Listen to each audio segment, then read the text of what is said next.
Welcome to the Ducks Unlimited podcast, the only podcast about all things waterfowl. From hunting insights to science-based discussions about ducks, geese, and issues affecting waterfowl and wetlands conservation in North America, we bring the resource to you. The DU Podcast with your host, Chris Jennings. Today, we've got Ducks Unlimited Magazine cooking columnist, sporting chef, host of Dead Meat, Scott Leysath. Scott, thanks for joining me today. It's always good to be here. Excellent, excellent. Well, today we're going to jump right in. We're going to talk about something, and this is, a topic that I picked up from, reading several of your columns and watching some of your videos as you've sent them in, and it's brining and being able to make your own brine or use a store-bought brine, and it really changes it changes everything about the way that you cook duck, the way that it tastes, the way that, you can present it, and even more so, even the way that it looks. Scott, can you kind of go into the brining process, the brines that you use, and just give everyone an update on the brines? Very simply, a basic brine is just a mild saltwater solution. And when you have the right ratio of salt to water, what it does is it passes through the bird and replaces whatever leftover juice there is in there with this very mildly salty brine. It adds moisture. It adds flavor. I'm a big fan of high mountain brines. I use the high mountain gourmet game bird and poultry brine. I get it in 7-pound bags. I've actually left this at duck clubs and places like that because I want them to use it. So if you don't have the high mountain stuff, if you take a half a gallon of water with a half cup each of a coarse salt like kosher salt, I think Diamond makes the kosher salt that dissolves really a lot more readily. Mm-hmm. The Morton stuff, you have to heat up the water a little bit, dissolve the salt. I add a half cup of the coarse salt, half cup of brown sugar, which is optional. If you want to throw more flavor ingredients, just don't dilute the salt to water ratio. Okay. You can throw in garlic powder, onion powder, Italian seasoning, any of those things, and it'll add more flavor to your bird.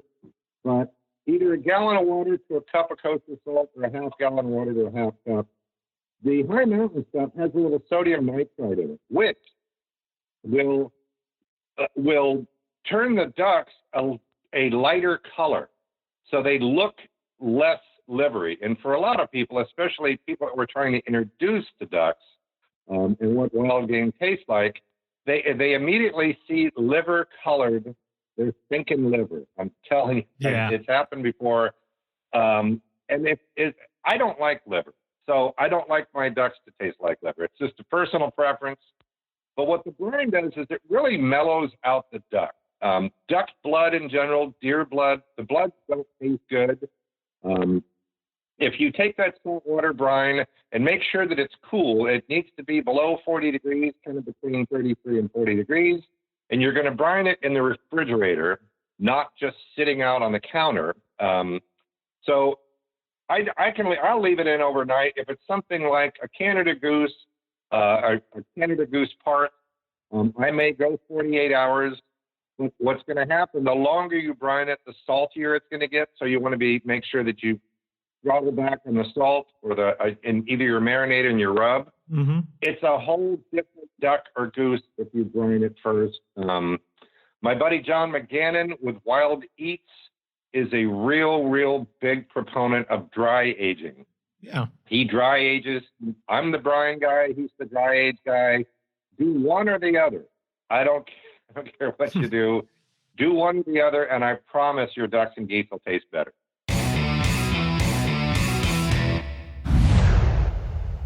Be the first to know when ducks are on the move. Sign up for DU's waterfowl migration email alerts and receive ongoing in-depth updates on the latest habitat conditions, weather changes, and hunting reports for your flyway. Visit ducks.org/migration alerts.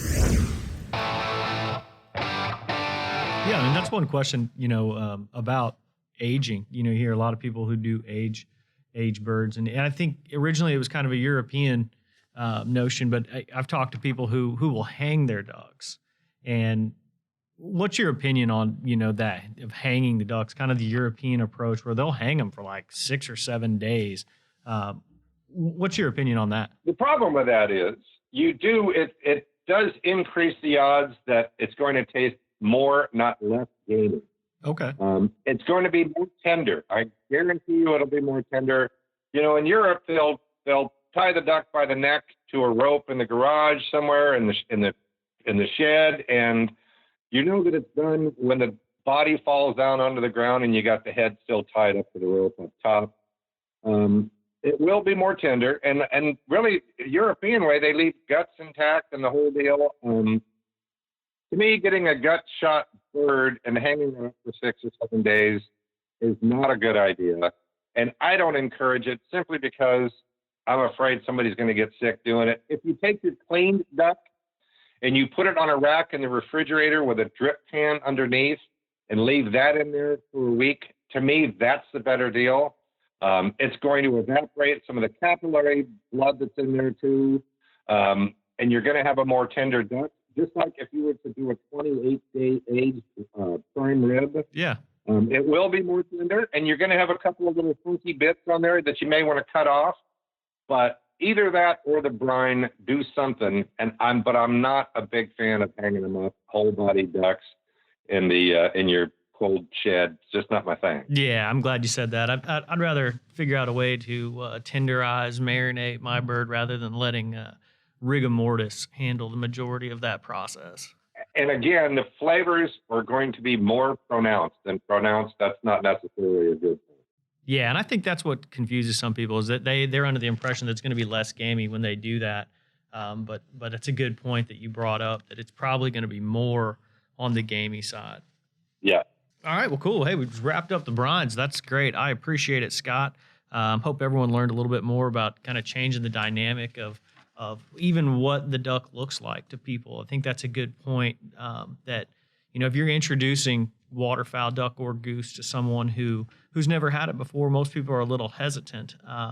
And being able to provide something that doesn't look like, the blood coming out of the meat necessarily, that first example to someone is probably it's a good opportunity to use the brines and really introduce people that way. Well, and I found that you can actually it's easier to sell the medium rare thing as opposed to, because where we lose a lot of people is when they cut into a steak and some juice runs out and they go, oh my God, it's bloody, and it's not blood. But when you use the brine, it really gets rid of that. And so when you cut into it, it's going to be juicier, but it's not going to have that blood look to it. And that's a little off-putting for people. So you can go with the medium rare. It's lighter in color and most likely to be received a little better. Again, Scott Leysath, Ducks Limited Magazine cooking columnist, joining us, and he's here to remind all of us, don't overcook things. Thanks, Scott. Yep, we'll do it again. I want to give a special thanks to Scott Leysath, our guest, for joining us. If you want to learn more about Scott, you can visit thesportingchef.com or check out his recipes on ducks.org. I also want to give a special thanks to Clay Baird, the Ducks Limited podcast producer who puts this awesome show together. I'm your host, Chris Jennings. Thanks for joining us, and thanks for supporting wetlands conservation. Thank you for listening to this episode of the DU Podcast.